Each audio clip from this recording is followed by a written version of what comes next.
राधे राधे, हरे कृष्ण। बोलिए राधा रानी की जय, भगवान श्री कृष्ण की जय, ब्रज की महारानी की जय। आप सब भी कमेंट में राधे राधे अवश्य लिखिएगा। आइए आज के वीडियो में हम राधा अष्टमी की व्रत कथा का श्रवण करेंगे। राधा अष्टमी का व्रत हर साल भाद्रपद शुक्ल पक्ष की अष्टमी तिथि को रखा जाता है। इसी दिन राधा रानी जी का जन्म हुआ था, इसलिए इस दिन को राधा अष्टमी या राधा अष्टमी के रूप में मनाते हैं। भगवान श्री कृष्ण के जन्म यानी भाद्रपद मास के कृष्ण पक्ष की अष्टमी तिथि से ठीक 15 दिन बाद राधा रानी जी का जन्म हुआ था। इस दिन भक्तगण व्रत रखने के साथ ही राधा रानी का धूमधाम से जन्मोत्सव मनाते हैं। मान्यता है कि इस दिन व्रत रखने से राधा जी श्री कृष्ण के अलावा माँ लक्ष्मी का भी आशीर्वाद प्राप्त होता है। इस दिन राधा रानी के साथ श्री कृष्ण जी की पूजा अर्चना करने का विधान है। आइए अब राधा रानी जी का नाम लेते हुए राधा अष्टमी की व्रत कथा का श्रवण करते हैं और अपने जीवन को धन्य बनाते हैं। पौराणिक कथाओं के अनुसार राधा माता गोलोक में श्री कृष्ण जी के साथ निवास करती थी। एक बार देवी राधा गोलोक से कहीं बाहर गई। जब वापस आई तो उन्होंने देखा कि कृष्ण भगवान गोलोक में नहीं है। उस समय भगवान श्री कृष्ण अपनी एक सखी विराजा के साथ गोलोक में घूम रहे थे। यह बात जब राधा जी को मालूम हुई तो उन्हें बहुत क्रोध आया और वे सीधे श्री कृष्ण जी के पास पहुंची। वहां पहुंचकर उन्होंने भगवान श्री कृष्ण को काफी भला बुरा कह दिया। राधा जी का यह व्यवहार भगवान श्री कृष्ण के मित्र श्री दामा को बुरा लगा और उन्होंने राधा जी को पृथ्वी पर जन्म लेने का श्राप दे दिया। राधा रानी को इतने गुस्से में देखकर कृष्ण भगवान की सखी विराजा भी वहां से चली गई। इस श्राप के बाद राधा जी ने बदले में श्री दामा को श्राप देते हुए राक्षस कुल में जन्म लेने का श्राप दे दिया। राधा रानी के द्वारा दिए गए श्राप के कारण ही श्री दामा का जन्म शंखचूर्ण दानव के रूप में हुआ था। दानव में जन्म लेने के बाद भी वह भगवान विष्णु का अनन्य भक्त बना। वहीं दूसरी ओर राधा रानी जी ने भी पृथ्वी पर वृषभानु के घर पुत्री के रूप में जन्म लिया। लेकिन राधा रानी वृषभानु जी की पत्नी देवी कीर्ति के गर्भ से नहीं जन्मी थी। दरअसल जिस समय श्री दामा और राधा रानी ने एक दूसरे को श्राप दिया, तब भगवान श्री कृष्ण ने राधा रानी जी से कहा कि आपको पृथ्वी पर देवी कीर्ति और वृषभानु जी की पुत्री के रूप में रहना है। इसके आगे भगवान श्री कृष्ण जी ने राधा रानी से कहा कि जब आप विवाह के योग्य हो जाएंगी तो आपका विवाह मनुष्य के अवतार में रायण नामक एक वैश्य से होगा। हालांकि वह भी मेरे अंश अवतारों में से ही एक होगा। आप धरती पर भी मेरी प्रियतम बनकर ही रहेंगी, परंतु हम दोनों को वहां बिछड़ने का दुख सहना होगा। हे राधा रानी, अब आप धरती पर जन्म लेने की तैयारी करें। सांसारिक दृष्टि में देवी कीर्ति गर्भवती हुई और उन्हें प्रसव भी हुआ। लेकिन देवी कीर्ति के गर्भ में योग माया की प्रेरणा से वायु का प्रवेश हुआ और उन्होंने वायु को ही जन्म दिया। जब वह प्रसव पीड़ा से गुजर रही थी, उसी समय वहां देवी राधा रानी एक प्यारी सी कन्या के रूप में प्रकट हो गई। जिस दिन राधा रानी प्रकट हुई वह भाद्रपद शुक्ल पक्ष अष्टमी का दिन था। इसीलिए भाद्रपद शुक्ल पक्ष अष्टमी को राधा रानी की अष्टमी के रूप में जाना जाता है। इस दिन भगवान श्री कृष्ण और राधा रानी जी की पूजा की जाती है। इस व्रत को करने से हमें सभी सांसारिक सुख आनंद प्राप्त होते हैं। मान्यताओं के अनुसार इस व्रत को करने से धन की कभी कमी नहीं होती है और घर में हमेशा बरकत बनी रहती है। बोलिए राधा रानी की जय, ब्रज की महारानी की जय। राधे राधे। आइए अब राधा रानी जी की इस लीला का श्रवण करते हैं। एक बार नारद मुनि ने पृथ्वी लोक पर राधा नाम की महिमा सुनी और सुना कि वह श्री कृष्ण की सबसे बड़ी भक्त है। नारद जी को लगता था कि वह ही श्री हरि के सबसे बड़े भक्त हैं। अपने मन की शंका का निवारण करने के लिए नारद जी श्री कृष्ण जी के पास गए। श्री कृष्ण तो अंतर्यामी है, समझ गए कि नारद जी के मन में क्या शंका चल रही है।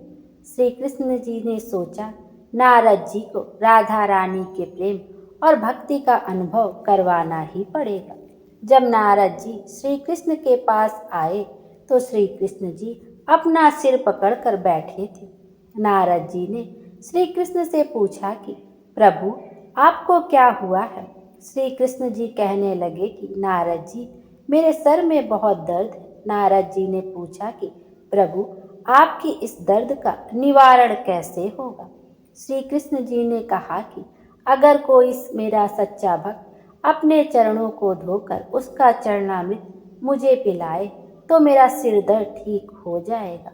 नारद जी सोचने लगे कि मैं ही श्री हरि का सबसे सच्चा भक्त हूँ, लेकिन श्री कृष्ण को अपने चरणों का चरणामृत पिलाने से मुझे नरक तुल्य पाप लगेगा, इसलिए ऐसा पाप मैं अपने सिर पर नहीं ले सकता। नारद जी ने रुक्मणी जी से और बाकी रानियों से इस समस्या को सुनाया, लेकिन कोई भी इस पाप को अपने सर पर लेने को तैयार ना हुआ। नारद जी को राधा रानी की याद आई कि वह भी तो श्री कृष्ण जी की सच्ची भक्त है। नारद जी ने जाकर सारा प्रसंग राधा रानी जी को सुनाया। राधा रानी ने उसी समय एक बर्तन में जल लेकर अपने चरणों को धोकर वह जल नारद जी को दिया और कहा जल्दी से जाकर इसे श्री कृष्ण को दे दीजिए। राधा रानी नारद जी कहने लगी मैं जानती हूँ कि इस बात के लिए मुझे नरक तुल्य पाप लगेगा। राधा रानी जी ने आगे नारद जी से कहा कि श्री कृष्ण के दर्द के निवारण के लिए मैं कोई भी पाप अपने सिर पर लेने को तैयार हूँ। नारद जी श्री कृष्ण के पास गए तो श्री कृष्ण जी मंद मंद मुस्कुरा रहे थे। अब तक नारद जी भी समझ गए कि राधा रानी श्री कृष्ण से निश्चल प्रेम करती हैं और उनकी सबसे बड़ी भक्त हैं, और श्री कृष्ण जी ने यह सारी लीला मुझे यह एहसास कराने के लिए रची थी। बोलिए राधा रानी की जय। हरे कृष्ण। आइए अब एक अन्य कथा का श्रवण करते हैं। जब शिव जी राधा और पार्वती जी बनी कृष्ण। एक बार भगवान शिव माता पार्वती के साथ कैलाश के शिखर पर विहार कर रहे थे। उस समय पार्वती जी का सौंदर्य खिल रहा था। उन्हें देखकर भगवान शिव मन ही मन सोचने लगे कि नारी का जन्म अत्यंत शोभनीय है। फिर उन्होंने प्रेम से विभोर होकर पार्वती जी का मुखमंडल स्पर्श करते हुए कहा कि प्रिय, तुम्हारी कृपा से मेरी सारी मनोकामना पूरी हो चुकी है, कुछ भी शेष नहीं रहा। फिर भी मेरी एक इच्छा है, तुम उसे पूर्ण कर दो। तब पार्वती जी ने कहा कि शंभु, आपकी कौन सी इच्छा है वह मुझे बताइए, मैं उसे अवश्य पूर्ण करूंगी। तब शिव जी ने अपनी इच्छा बताते हुए कहा कि तुम मृत्युलोक में पुरुष रूप में अवतरित हो और मैं स्त्री रूप में अवतरित होऊंगा। इस समय तुम्हारा जिस तरह मैं पति हूँ वह तुम मेरी प्रिय पत्नी हो, उसी प्रकार का दाम्पत्य प्रेम उस समय भी हो, यही मेरी इच्छा है। भगवान शिव की बात सुनकर माता पार्वती मुस्कुरा उठी और कहा कि प्रभु, आपकी इच्छा को पूर्ण करने के लिए मैं अवश्य मृत्युलोक में पुरुष के रूप में अवतरित होऊंगी। आपकी प्रसन्नता के लिए मैं पृथ्वी पर वासुदेव के घर पुरुष के रूप में जन्म लूंगी, लेकिन महादेव, आपको भी मेरी प्रसन्नता का ध्यान रखना होगा। भगवान शिव उत्सुकता पूर्वक बोले, देवी शीघ्र कहो, मैं तुम्हारी प्रसन्नता के लिए क्या करूं? तब उन्होंने कहा कि आपको भी स्त्री रूप में अवतरित होना होगा। भगवान शिव ने प्रसन्न होकर कहा कि मैं भी तुम्हारी प्राण सदृश वृषभानु की पुत्री राधा के रूप में प्रकट होकर तुम्हारे साथ विहार करूँगा। इसके साथ साथ मेरी 8 मूर्तियाँ भी रुक्मणी, सत्यभामा, जामवंती आदि पटरानियों के रूप में अवतरित होंगी। यह सुनकर भगवती पार्वती ने कहा कि प्रभु, तब मैं आपकी मूर्तियों के साथ यथोचित विहार करूंगी, जैसा ना तो किसी ने किया और ना कभी सुना गया है। जया व विजया नामक मेरी 2 सखियां उस समय श्री राम व वसुदेव के नाम से पुरुष रूप में प्रतिष्ठित होंगी। पूर्व काल में विष्णु जी के साथ मेरी प्रतिज्ञा हुई है, उसी के अनुसार उस समय जब मैं श्री कृष्ण की होंगी, वह मेरे बड़े भाई होंगे। वे बड़े महान बलशाली व आयुध धारण करने वाले बलराम के नाम से जाने जाएंगे। इस प्रकार मैं पृथ्वी पर अवतरित होकर देवताओं का कार्य संपन्न करूंगी तथा महान कीर्ति स्थापित कर पृथ्वी से वापस चली आऊंगी। पूर्व काल में भगवती व भगवान विष्णु ने जिन राक्षसों का संहार किया था, वे द्वापर के अंत में बहुत से राजाओं के रूप में उत्पन्न हो गए।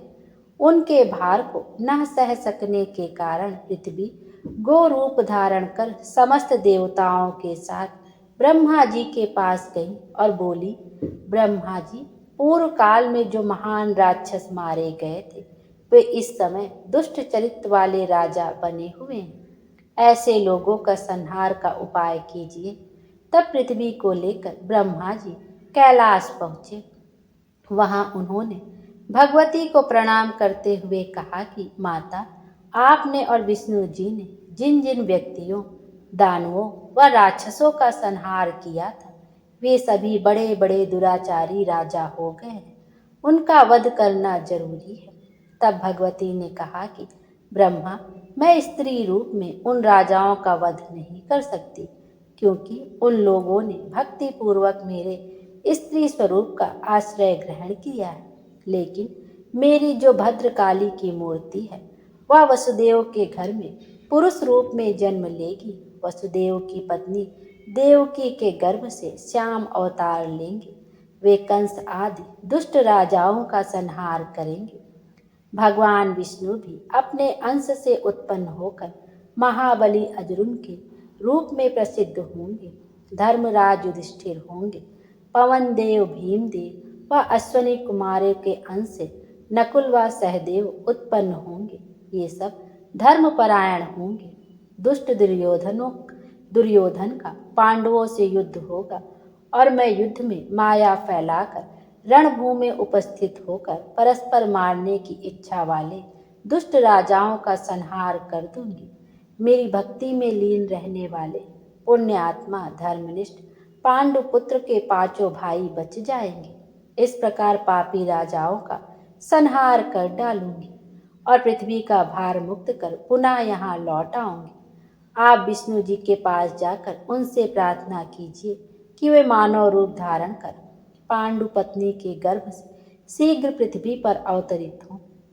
भगवती के कहने पर ब्रह्मा जी भगवान विष्णु के पास पहुँचे और उनसे पृथ्वी पर अवतरित होने की प्रार्थना की। तब भगवान विष्णु ने उन्हें आश्वासन दिया कि मैं इंद्र के द्वारा कुंती के गर्भ से मानव रूप धारण कर अवतरित होऊंगा।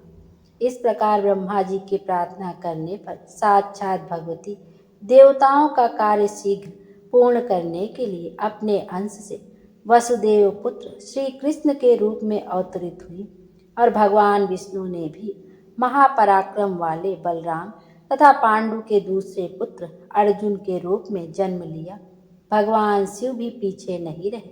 वे भी वृषभानु गोप के घर में अपनी लीला से स्त्री रूप में जन्म लिया और राधा नाम से विख्यात हुए। बोलिए भगवान शंकर की जय, माता पार्वती की जय। राधे राधे। राधा रानी हम सब की मनोकामना पूर्ण करें और हमारे जीवन को खुशियों से भर दें। Thank you.